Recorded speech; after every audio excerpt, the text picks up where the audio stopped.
Daily bread Bible facts. దేవుడు ఎన్నుకున్న ప్రవక్త ఎలా ఉంటాడు, అలాగే నకిలీ ప్రవక్తలు ఎలా ఉంటారు? స్వస్థతలు చేసే దైవజనులు యేసు మార్గాన్ని కొంతమంది ఎందుకు అనుసరించట్లేదు? పబ్లిక్ మీటింగుల్లో చెప్పే ప్రవచనాలు నెరవేరకపోతే ఆ తప్పు ఎవరిది? అసలు పేరు పెట్టి పిలవడం అనే ప్రవచనం ఏమిటి అనే విషయాలు ఈ వీడియో ద్వారా పూర్తిగా తెలుసుకుందాం. ప్రవక్తను ఇంగ్లీష్లో ప్రాఫెట్ అని అంటారు. ప్రాఫెట్ అను పదం గ్రీకు పదం నుండి వచ్చింది. గ్రీకు పదమైన ప్రాఫెటిస్ అను పదం నుండి ప్రాఫెట్ అను పదం వచ్చింది. దీనికి అర్థం ఏమిటంటే బలవంతంగా మాట్లాడేవాడు లేదా న్యాయవాది అని అర్థము. ఈ విధంగా ప్రవక్త అంటే ఇతరులతో దేవుని సత్యాన్ని మాట్లాడే వ్యక్తిని ప్రవక్త అంటారు. ప్రవక్త ఆధ్యాత్మిక అంతర్దృష్టి గలవాడు. అలాగే భవిష్యత్తును చూడగల సామర్థ్యం ప్రవక్తలకు ఉంటుంది. అందుకే వీరిని దర్శకులు అని కూడా అంటారు. బైబిల్లో మొట్టమొదటిగా ప్రవక్తగా పిలువబడిన వ్యక్తి ఎవరంటే అబ్రహాము. ఆదికాండము 20వ అధ్యాయము 7వ వచనం. కాబట్టి ఆ మనుష్యుని భార్యను తిరిగి అతనికి అప్పగించుము, అతడు ప్రవక్త, అతడు నీ కొరకు ప్రార్థన చేయును, నీవు బ్రతుకుదువు. ఈ లేఖనంలో స్వయంగా దేవుడే గెరారు రాజైన అబీమెలకుతో అబ్రహామును ఉద్దేశించి మాట్లాడుతున్నాడు. అబ్రహాము భార్య అయిన శారాను అతనికి అప్పగించు, ఎందుకంటే అతను ప్రవక్త, అతడు ప్రార్థన చేస్తే నువ్వు బ్రతుకుతావు అని దేవుడు అంటున్నాడు. అంటే దేవుడే స్వయంగా అబ్రహామును ప్రవక్త అని అన్నాడు. ఇక్కడి నుంచి క్రొత్త నిబంధన వరకు 16 మంది స్త్రీలతో కలిపి 133 మంది ప్రవక్తలు బైబిల్లో ప్రస్తావించబడ్డారు. అబ్రహాము, యేసేపు, మోషే, యెహోషువ, సమూయేలు, మిర్యాము, అన్నా ప్రవక్తి, యెషయా, ఇర్మియా, ఏలియా, ఎలీషా, దానియేలు, యెహెజ్కేలు, జకరియా, మీకా, బాప్తిసమిచ్చి యోహాను, అంత్యవారంలో వచ్చే 2 సాక్షులు, ఈ విధంగా 133 మంది ప్రవక్తలు బైబిల్లో ప్రస్తావించబడ్డారు. వీరే కాకుండా మరొక 100 మంది ప్రవక్తలను ఓబద్య యెజెబెలు స్త్రీ నుంచి కాపాడాడు. మొదటి రాజులు 18వ అధ్యాయము 3-4 వచనములు. ఆహాబు తన గృహ నిర్వాహకుడగు ఓబద్యాను పిలిపించెను. ఈ ఓబద్య యెహోవాయందు భయభక్తులు గలవాడై యెజెబెలు యెహోవా ప్రవక్తలను నిర్మూలము చేయుచుండగా గుహలో 50 మందిగా 100 దాచి అన్నపానములిచ్చి వారిని పోషించెను. ఈ విధంగా ఓబద్య ఆహాబు కాలంలో 100 మంది ప్రవక్తలను కాపాడాడు. ఇప్పుడు దేవుడు ప్రవక్తలను ఎందుకు ఎన్నుకుంటాడో తెలుసుకుందాం. ఎఫెసీయులకు 4వ అధ్యాయము 13వ వచనం.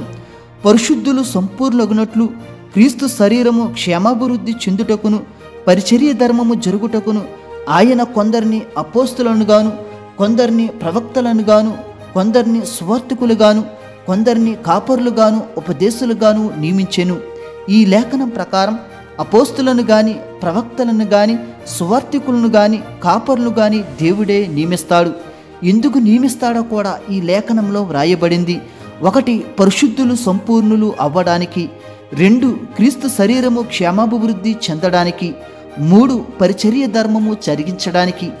ఈ విధంగా ఆయన ఎన్నుకున్న ప్రవక్తల ద్వారా భూమి మీద ప్రతి జనాంగం పరిశుద్ధత విషయంలో సంపూర్ణులు కావాలని దేవుడు వీరిని ఎన్నుకున్నాడు. అందుకే ఎఫెసీ 2:20లో ఈ విధంగా వ్రాయబడింది. క్రీస్తు యేసే ముఖ్యమైన మూలరాయి ఉండగా అపోస్తులను ప్రవక్తలను వేసిన పునాది మీద మీరు కట్టబడి ఉన్నారు. ఈ లేఖనం ప్రకారం అపోస్తులు ప్రవక్తలు వేసిన పునాదుల మీద మనం కట్టబడి ఉన్నాము. ఈ పునాదికి మూలరాయి వేసింది ఎవరంటే యేసుక్రీస్తు. ఇప్పుడు ఆ మూలరాయి మీద అపోస్తులు ప్రవక్తలు పునాది వేశారు. ఆ పునాదులు ఏమిటంటే హెబ్రీ 6:2లో సంఘం పాటించవలసినవి 6 పునాదులు కనిపిస్తాయి. వాటి ప్రకారం సంఘం సజీవమైన రాళ్ల వలె ఆత్మ సంబంధమైన మందిరంగా కట్టబడాలి. అందుకే దేవుడు ప్రవక్తలను ఏర్పరచుకుంటాడు. అలాగే జరగబోయే వాటిని కూడా దేవుడు ముందుగా తన ప్రవక్తలకు తెలియజేస్తాడు. తన ప్రవక్తలు ఏమైతే ప్రవచించారో అది ఖచ్చితంగా జరిగేలాగున దేవుడు చేస్తాడు. మత్తయి సువార్త 5వ అధ్యాయము 17వ వచనం. ధర్మశాస్త్రమునైనను ప్రవక్తల వచనములైనను కొట్టివేయ వచ్చితనని తలంచవద్దు, నెరవేర్చుటకే గాని కొట్టివేయుటకు నేను రాలేదు. ఈ లేఖనం ప్రకారం ప్రవక్తలు ఏమైతే ప్రవచించారో అది ఖచ్చితంగా దేవుడు నెరవేరుస్తాడు. అలాగని వాటిని కొట్టివేయడు. ఎందుకంటే సంఘ క్షేమాభివృద్ధి నిమిత్తం తన ప్రవక్తలకు చెప్పిన ప్రతి మాటను దేవుడు నెరవేరుస్తాడు. ఉదాహరణకు మీకా ప్రవక్త గురించి తెలుసుకుందాం. మత్తయి సువార్త 2వ అధ్యాయము 5వ వచనం. యోదియా దేశపు బెత్లెహేమ, నీవు యోధా ప్రధానులలో ఎంత మాత్రమును అల్పమైన దానువు కావు. ఇజ్రాయేలును నా ప్రజలను పరిపాలించు అధిపతి నీలో నుండి వచ్చును అని ప్రవక్త ద్వారా వ్రాయబడి ఉన్నదనిరి. ఈ లేఖనములో యేసుక్రీస్తు యోధా బెత్లెహేములో పుడతాడని ప్రవక్త చేత ప్రవచింపబడింది. ఇది నిజంగా మీకా ప్రవక్త తను వ్రాసిన గ్రంథంలో 5వ అధ్యాయము 2వ వచనంలో యేసు బెత్లెహేములో పుట్టకముందే 700 సంవత్సరాల ముందే ప్రవచించాడు. మీకాతో దేవుడు మాట్లాడిన సుమారు 700 సంవత్సరాల తరువాత ఖచ్చితంగా యేసుక్రీస్తు బెత్లెహేములో పుట్టాడు. అలాగే మరొక ప్రవక్త ఇర్మియా గురించి తెలుసుకుందాం. మత్తయి సువార్త 2వ అధ్యాయము 17వ వచనం. అందువలన రామాలో అంగలార్పు వినబడెను, ఏడ్పును మహారోదన ధ్వనియు కలిగెను. రాహేలు తన పిల్లల విషయమై ఏడ్చుచు వారు లేనందున ఓదార్పు పొందనలక ఉండెను అని ప్రవక్త అయిన ఇర్మియా ద్వారా చెప్పబడిన వాక్యము నెరవేరెను. ఈ లేఖనములో 2 సంవత్సరముల క్రింద వయసు గల పసిబిడ్డలను హేరోదు బెత్లెహేము పరిసర ప్రాంతాల్లో చంపేస్తాడు. ఈ ప్రవచనాన్ని ఇర్మియా ప్రవక్త తాను వ్రాసిన పుస్తకంలో 31వ అధ్యాయము 15వ వచనంలో ముందుగానే వ్రాశాడు. అంటే హేరోదు కాలంలో ఇది జరుగుతుందని సుమారు 600 సంవత్సరాల కంటే ముందే దేవుడు ఇర్మియాకు చెప్పాడు. ఇది నిజంగా యేసు పుట్టిన సమయంలో నెరవేరింది. ఇప్పుడు యెషయా ప్రవక్త గురించి తెలుసుకుందాం. మత్తయి సువార్త 1వ అధ్యాయము 22-23 వచనములు. ఇదిగో కన్యక గర్భవతి కుమారుని కనును, ఆయనకు ఇమ్మానుయేలని పేరు పెట్టుదురు అని ప్రభువు తన ప్రవక్త ద్వారా పలికిన మాట నెరవేరునట్లు ఇదంతయు జరిగెను. ఈ లేఖనం ఇంతకుముందే యెషయా ప్రవక్త చేత క్రీస్తుపూర్వం 7వ శతాబ్దంలో దేవుడు పలికించాడు. ఇది మనకు యెషయా 7:14లో కనిపిస్తుంది. ఈ విధంగా దేవుడు తాను ఏర్పరచుకున్న ప్రవక్తల నోట ఏవైతే ప్రవచింపబడ్డాయో అవి ఖచ్చితంగా నెరవేరుస్తాడు. ఒకవేళ అది నెరవేరలేదంటే అది దేవుడు పలికిన మాట కాదు. వీరు అబద్ధ ప్రవక్తలతో సమానము. అందుకే దేవుడు అబద్ధ ప్రవక్తల గురించి ఈ విధంగా మాట్లాడుతున్నాడు. 2వ పేతురు 2వ అధ్యాయము 1వ వచనం. మరియు అబద్ధ ప్రవక్తలు ప్రజలలో ఉండెరి, అటువలనే మీలోనూ అబద్ధ బోధకులుందురు. దేవుడే స్వయంగా ప్రజలలో అబద్ధ ప్రవక్తలు ఉంటారని తెలియజేస్తున్నాడు. వీరిని దేవుడైతే ఏర్పరచుకోలేదు. వీరు సాతాను సంబంధికులు. వీరే నకిలీ ప్రవక్తలు. ద్వితోపదేశకాండము 18వ అధ్యాయము 22వ వచనం. ప్రవక్త యెహోవా నామమును చెప్పినప్పుడు ఆ మాట జరగకపోయిన ఎడలను, ఎన్నడూను నెరవేరకపోయిన ఎడలను అది యెహోవా చెప్పిన మాట కాదు. ఆ ప్రవక్త అహంకారము చేతనే దానిని చెప్పెను గనుక దానికి భయపడవద్దు. ఈ లేఖనంలో ప్రవక్త దేవుని నామంలో ప్రవచింపినప్పుడు అది ఖచ్చితంగా నెరవేరాలి. కానీ ఆ మాట నెరవేరకపోతే అది దేవుడు చెప్పిన మాట కాదు. ఆ ప్రవక్త తన అహంకారం చేత తన స్వార్థం కోసమే చెప్పాడు, కానీ దేవుడు చెప్పిన మాట కాదు. ఈ రోజుల్లో కొంతమంది దేవజనులు ముఖ్యమంత్రి అయిపోతాడు, ప్రధానమంత్రి అయిపోతాడని దేవుడు చెప్పాడు అని పబ్లిక్ మీటింగుల్లో లక్షలాది మంది చూస్తుండగా ప్రవచిస్తున్నారు. తీరా చూస్తే ఆ మాట నెరవేరట్లేదు. ఇందులో తప్పెవరిది? దేవుడిదా, దేవజనుడిదా? ఖచ్చితంగా దేవజనుడిదే తప్పు.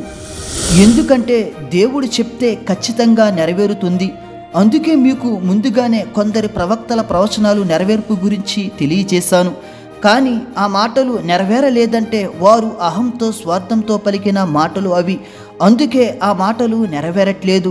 అందుకే ఈ లేఖనంలో ప్రవక్తలు ఇచ్చిన మాట నెరవేరకపోతే అది నా మాట కాదు అని దేవుడు స్పష్టం చేశాడు. అలాగే మరొక లేఖనంలో కూడా దేవుడు తెలియజేశాడు. ఇర్మియా గ్రంథము 14వ అధ్యాయము 14వ వచనం. యెహోవా నాతో ఇట్లనెను, ప్రవక్తలు నా నామమును బట్టి అబద్ధములు ప్రకటించుచున్నారు. నేను వారిని పంపలేదు, వారికి ఆజ్ఞ ఇయ్యలేదు, వారితో మాట్లాడలేదు. వారు అసత్య దర్శనమును, శకునమును, మాయాతంత్రమును, తమ హృదయమున పుట్టిన వంచనను ప్రకటన చేయుచున్నారు. ఈ లేఖనంలో కూడా దేవుడు స్పష్టంగా మాట్లాడుతున్నాడు. కొంతమంది ప్రవక్తలు ఆయన నామాన్ని బట్టి అబద్ధాలు ప్రకటిస్తున్నారు, అసత్య దర్శనాలు చెప్తున్నారు. హృదయంలో ఏ ఆలోచన వస్తే ఆ ఆలోచన చెప్పేస్తున్నారు. కానీ నేను వారికి ఆజ్ఞ ఇయ్యలేదు, వారితో నేను మాట్లాడలేదు అని దేవుడు స్పష్టం చేస్తున్నాడు. దేవుడు మాట ఇచ్చాడు అంటే నెరవేరుస్తాడు అంతే. ఇక ఎటువంటి సాకులు చెప్పడు. ఇప్పుడు ప్రవక్తలుగా చలామణి అవుతున్న కొందరి మాటలు నెరవేరకపోతే అది దేవుడు చెప్పినవి కావు. అందుకే దేవుడు ఇటువంటి ప్రవక్తలను తోకగా పోల్చాడు.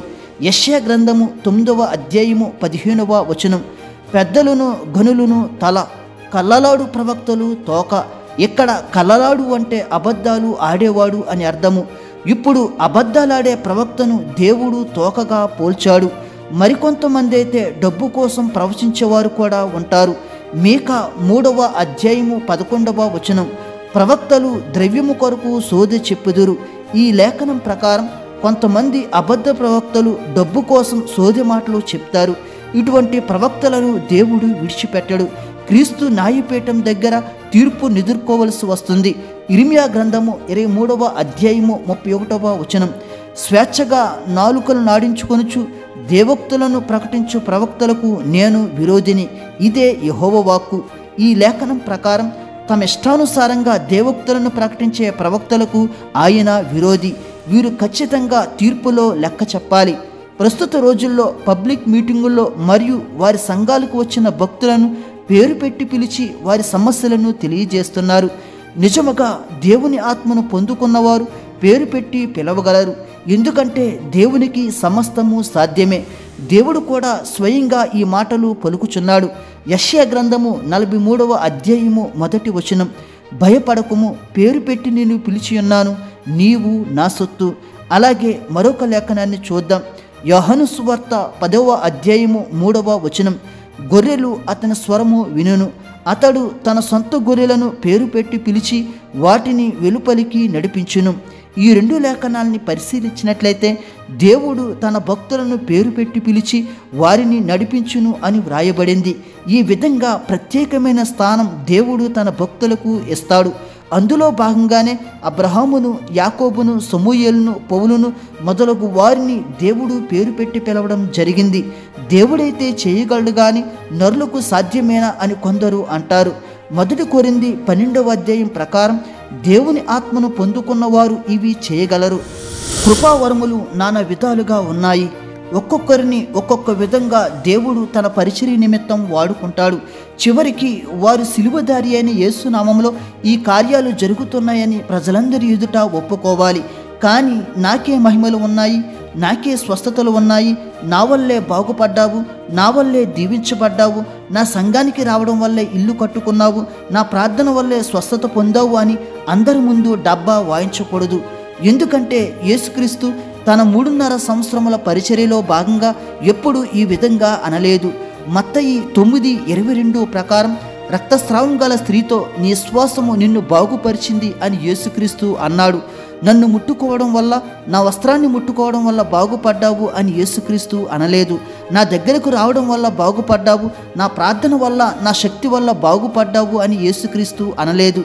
నీ విశ్వాసమే నిన్ను బాగుపరిచింది అని మాత్రమే యేసుక్రీస్తు అన్నాడు. అలాగే మత్తయి 15:28 ప్రకారం కనాను స్త్రీ కుమార్తెకు దెయ్యం పడితే ఆమె విశ్వాసాన్ని బట్టి ఆమె కుమార్తెను యేసుక్రీస్తు స్వస్థపరిచాడు. అలాగే మార్కు 10:52 ప్రకారం గుడ్డివాడితో నీ విశ్వాసం నిన్ను స్వస్థపరిచింది అని యేసుక్రీస్తు అన్నాడు. అలాగని నా చెయ్యి నీ మీద వేయడం వల్ల స్వస్థపరచబడ్డావు అని అనలేదు. అలాగే లోక 7:50 ప్రకారం పాపాత్మురాలైన స్త్రీతో నీ విశ్వాసమే నిన్ను రక్షించింది అని యేసుక్రీస్తు అన్నారు. అలాగని నీ కన్నీళ్లతో నా పాదములు కడగడం ద్వారా రక్షింపబడ్డావు అని యేసుక్రీస్తు అనలేదు. అలాగే లోక 17:19 ప్రకారం కుష్ఠరోగితో నీ విశ్వాసం నిన్ను స్వస్థపరిచింది అని యేసుక్రీస్తు అన్నారు. అలాగని నా దగ్గరకు రావడం వల్ల స్వస్థపరచబడ్డావు అని అనలేదు. ఈ విధంగా యేసుక్రీస్తు ఎవరిని స్వస్థపరిచినా కానీ ఆయన గురించి గొప్ప ఎప్పుడూ చెప్పుకోలేదు. కానీ ఇప్పుడున్న కొంతమంది ప్రవక్తలు, బోధకులు మాత్రం అందరి ముందు దేవుణ్ణి తగ్గించి వారి గురించి హెచ్చుగా చెప్పుకుంటున్నారు. ఇటువంటి వారి యందు విశ్వాసులు చాలా జాగ్రత్తగా ఉండాలి.